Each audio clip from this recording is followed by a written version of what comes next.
Lamine Yamal. Yamal wriggling his way through. Oh, it's simply sensational. Marcus Rashford. Marcus Rashford has rifled it in. A duo that nobody ever expected. One used to be a teenage phenom. Rashford, he's in here. He scores. Marcus Rashford takes yet another step up the ladder. The other is one now. Lamine Yamal. His ball towards the far stick is in. Oh, it's beautiful. If you told someone a few years ago that Marcus Rashford would be at Barcelona, they would have laughed in your face. And then if you told them some teenager was going to be his partner in crime, they would have laughed even more. Or assumed that some crazy talent came out of Carrington. But nope, Rashford is partnering up with the new face of football in sunny Barcelona.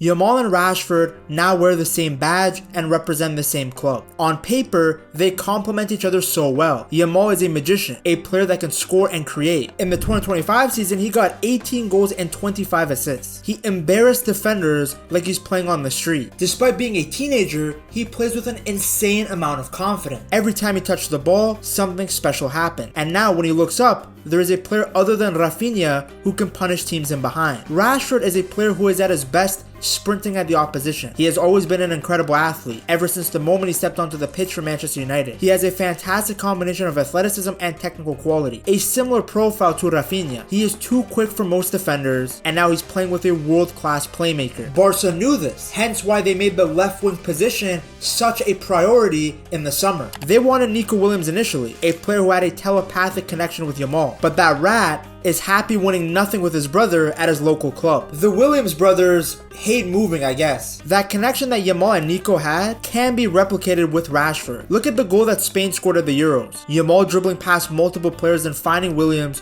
who was making a run on the left. Rashford can make that exact run and score that exact goal. Remember, it wasn't that long ago that the Englishman scored 30 goals and gave 12 assists at Manchester United. Do you know how hard it is to put up these kind of numbers at a club that is known for being a graveyard for careers? Like, I get it, Rashford was inconsistent, but who wouldn't be? You could put prime Messi on that team and it wouldn't help. With Robert Lewandowski up front, Rafinha potentially playing more centrally, and Yamal creating on the right, Rashford adds something different. Speed, explosiveness, and a rocket of a right foot. But above all, he adds the hunger of a player who has a point to prove. Rashford's move to Barcelona is more than just a transfer. It's really about redemption. It's about a fresh start. After falling out of favor at United, Rashford knew that he had to fight for his future. That's why he accepted a big pay cut. He waived guarantees. He didn't ask for any special treatment. All he wanted to do was wear the Barca shirt. This move wasn't about the money. It was about proving the doubters wrong. Now, Rashford is no stranger to hate and criticism, but the doubts over him had never been higher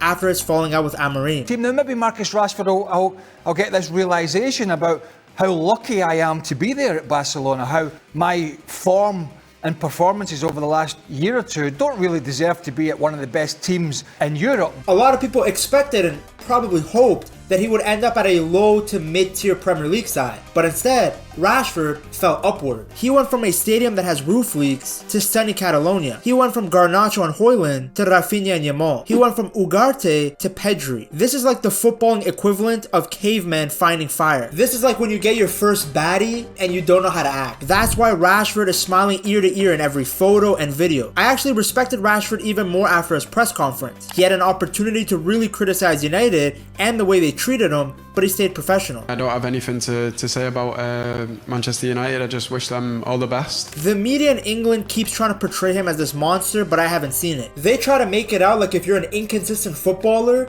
then that means that you're a terrible human being, which just isn't true. Like, the guy has been criticized publicly multiple times throughout his career. His manager joked that he would rather play the club's 63-year-old goalkeeper coach over him. I will put Vital before I put a player that don't give the maximum every day. And then he was stripped of the shirt number immediately. Yet Rashford never clapped back. So he truly is starting this new chapter in his career with a clean slate and a positive mindset. Barca and Flick didn't just need any player. They wanted someone who could run, press, and give everything for the team. They looked at Rashford and his situation and felt he could provide all of that. Which makes sense because Rashford was itching for this move the way a crackhead itches for his next fix. He actually wanted to come in January, but it wasn't possible. But instead, he went to Aston Villa, hoping that if he performs there, he could achieve his dream move to Barca. Villa offered a Champions League platform for him to shine and a well-assembled team that was capable of competing against anybody. Those close to Rashford convinced the player to make the move by arguing that as long as he performed at Villa, he would have the chance to join Barcelona in the summer. The plan worked. There were signs of the old Rashford during his loan spell. He scored 4 goals and looked sharp, especially in the Champions League quarterfinals against PSG. In that match, he showed all of his best qualities: his explosive pace, fearless dribbling, and the ability to create goal-scoring opportunities for himself and others. History is also on the side of Rashford. We have seen that whenever players leave Manchester United, they instantly get better. Scott McTominay went to Napoli and led them to a league title. Anthony was mocked in England but became a hero at Real Betis. Rashford could easily be next, especially now that he's playing under Hansi Flick, a man known for bringing out the best in players. Flick brought back Ferran Torres' confidence. He turned Frankie de Jong back into the Ajax de Jong, and he elevated Rafinha from a player who was barely getting double-digit goals into a Ballon d'Or contender. His style is perfect for attacking players, especially those who are athletic and want to run. People forget what Flick did for Gnabry at Bayern. Gnabry was an Arsenal reject, a guy who barely shone playing for West Brom. Yet at Bayern under Hansi Flick, he looked like the best winger in the world. I swear Flick gives wingers steroids or something, because after Flick left, we never saw that version of Gnabry again. So if he can rejuvenate that guy and the Shark, why can't he do the same for Rashford, a player who at his best is way better than those two other guys? We saw against PSG and Brighton in the 2025 season that Rashford still has that spark in him somewhere. Flick just has to bring it out. Adding him to a team with Lewandowski, who scored 42 goals in the 2025 season, and Rafinha, who got 34 goals and 25 assists, and you've got an attack that's ready to destroy everyone. And the great thing for Rashford is he no longer has to carry the attack on his own like he did at United. For the Red Devils, he had to do everything himself. He couldn't afford to have a bad game. But now, he's stepping into a team full of talent. I'm telling you, Rashford has never played with a player as talented as Yamal before. Poor guy had to play with Bruno, who just loves to pass and inshallah, and Garnacho, who has the attitude of Cristiano Ronaldo, but the ability of speed. And the best part is that Rashford fits perfectly. He's not just locked into one position. He can play on the left wing, he can play up top, even on the right if he has to. That's going to be essential because one of the biggest problems that Barca had in the 2025 season was the lack of depth. When everyone was healthy, they had the deadliest front three in the world. Yamal, Lewandowski, and Rafinha helped Barca score 102 goals in La Liga. They worked like a machine. They were so good that they were even being compared with MSN. But as I stated earlier, depth was a problem. When injuries hit or players needed rest, Barca didn't have enough reliable backups. Fati must have looked like speed in training because Flick never picked him, and that brother rejuvenated everyone's career. Ferran ended up being a great backup to Leva, but on the wings, Barca had nothing. At certain points, they were playing central midfielders like Fermin on the wing. The other thing is that Flick had another plan brewing, one where Rafinha would play more centrally. But to pull that off, he needed someone quick and dangerous on the left. Nico Williams was perfect for that. But when he said no, Rashford became the next best option. He gives Barcelona versatility and improves the depth significantly. Flick can now rest Rafinha and Yamal without seeing a drop-off in quality. And the thing is, no matter what you think of Rashford, he's still a quality player. He is still a guy that can take over in a big game. How many players in the world can just pick up the ball on the wing, beat a few players, then rocket it into the top bins? Not many. And Rashford has shown over the years that he's still capable of pulling out moments like that. Remember what he did against City just a few years ago? Hernandez and Rashford. Oh my goodness! That is a stunning goal from Marcus Rashford. Rashford on the left, Yamal on the right, both are super dangerous. You're giving one of the best playmakers in the world a direct runner to pass to. You saw how many times Yamal assisted Rafinha? Now the young phenom has two direct outlets to pass to. Yamal attracts defenders, and Rashford can take advantage of the space they leave behind. You guys are gonna say I'm glazing, but Yamal truly has Steph Curry level of gravity around him. It was his ability to attract multiple defenders that allowed Pedri to score in the Copa del Rey final. Lamine Yamal squares it. Pedri's onto it!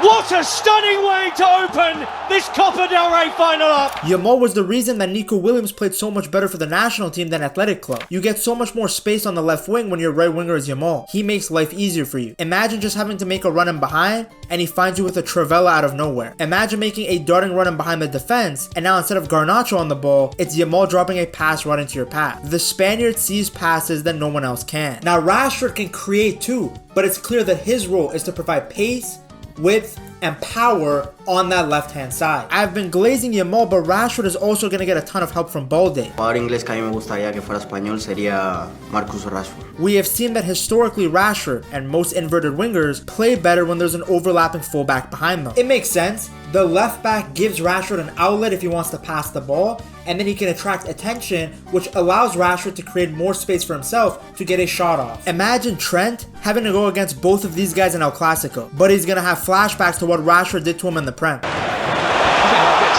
Now Rashford. A little bit of space. Rashford. Still Rashford! Electrifying goal! Marcus Rashford!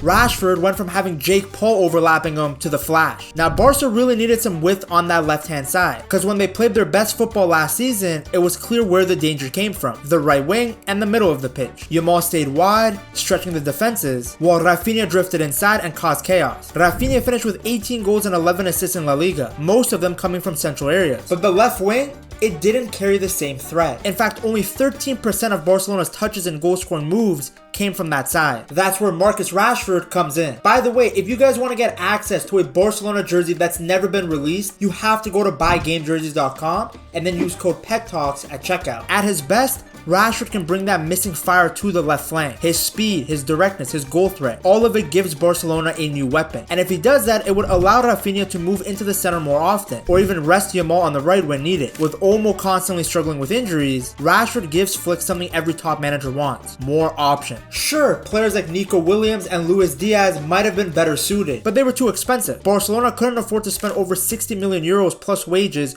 on those guys. Rashford, on the other hand, came on loan, took a pay cut, and didn't even ask for a guaranteed starting spot. That made him a smart and flexible signing. What should also motivate Barca fans is that Flick wanted him. He clearly believes that he can bring back the version of Rashford that was one of Europe's most feared attackers at one point. Flick believes in that project. He pushed hard to get the deal done before the team's preseason tour of Asia. In a World Cup year, with everyone watching, Rashford has an opportunity to really rejuvenate his career. For a while, Rashford didn't look happy at Manchester United. The joy, the hunger he played with, it all seemed lost. Now he's in a place he's always dreamed of: Barcelona, a new city, a new team, a new champ. He'll now be sharing the pitch with superstars like Yamal, Rafinha, and Lewandowski, which means he'll have to fight for minutes. But that's not a bad thing. It can be motivation. Even though his recent form didn't really demand a move to Barca, he got one anyways, and now he can't afford to waste it. This is Rashford's last big opportunity to bounce back. It's his last chance to show the world that he still belongs at the top. Barcelona is more than a club, and this might just be more than a loan. It could be the restart that Rashford has been waiting for. To see just how good the rest of the team around Rashford is, you have to check out this video right here.